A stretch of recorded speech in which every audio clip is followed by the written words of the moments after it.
Hello, this is John from caveofprogramming.com, and in this tutorial we're going to look at downloading stuff from the internet in Android. And as an example, I'm going to download the front page of news.bbc.co.uk.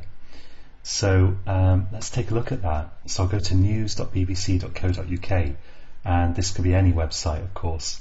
Very sad news on the front here. I'm going to do view source, and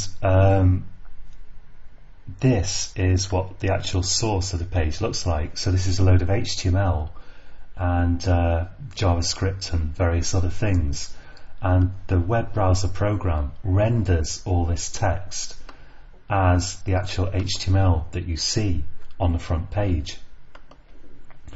So I'm going to now try to download the page in Android, and it's going to look like this text. We're going to see this text basically, and we're going to see later on in future tutorials that you can then use this to download all kinds of other stuff from the internet, not just HTML.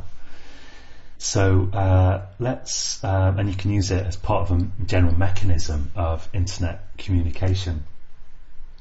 So I've created like a really basic Android application, just straight out the box, and it says hello world on it, which it does by default. The only thing I've changed here is just to type a letter D for the icon and make it green, which is not important. And just for the moment, for kind of demonstrating the kind of principle here, I'm going to go to my main activity, and I'm just going to download some stuff in the onCreate method here, so that when the application starts, it will contact the internet and try to download, in this case, the front page of BBC News. And we're just going to output it for the moment in like debug, in a debug message, just so that we can see it working, and we'll kind of elaborate on that and make it more useful in their kind of succeeding tutorials. So I'm going to give this a method here, private void, let's call it something like download HTML for the moment. And in here, I'm going to put the code that downloads the HTML. So now I need to create a URL object, and that's capital URL. And I'll just call this URL in lowercase and set that equal to a new URL object. And to the constructor here, I supply the URL that I actually want to download. So just for an example, we will say http://news.bbc.co.uk, and that throws an exception.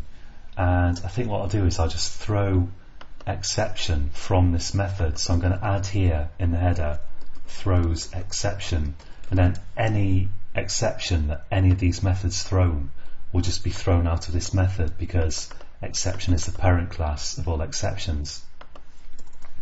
And to actually contact the URL, I need to say url.openStream, and that returns an input stream object. If I hover over it here, we can see input stream. So I'm going to say input stream is equals url.openStream, and then I'm going to wrap that in an input stream reader. So let's say input stream reader ISR equals new input stream reader, and I'll supply the input stream to the constructor of input stream reader, and I'll add the input with Ctrl-Shift-O. And again, this is the kind of Russian doll thing that you'll be familiar with if you've done much file handling in Java. But now I'm going to use a buffered reader. I'm going to say buffered reader br equals new buffered reader, and pass in my input stream reader there. So I'm getting an input stream, let's add the input there, from url.openStream, and I wrap that in an input stream reader to make it more convenient to read, and I wrap input stream reader in buffered reader so that I can actually read this line by line, which is what I really want. And now I'm going to declare a string, which I'll call line, set it equal to null to start with, just to eliminate any uninitialized variable messages.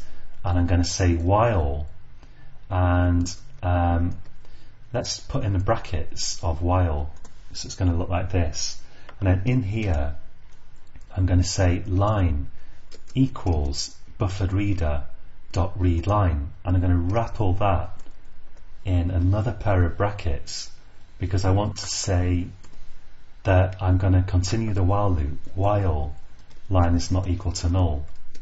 So this says read line from buffered reader and set line equal to the return value of read line, and as long as line is not equal to null, then keep looping round.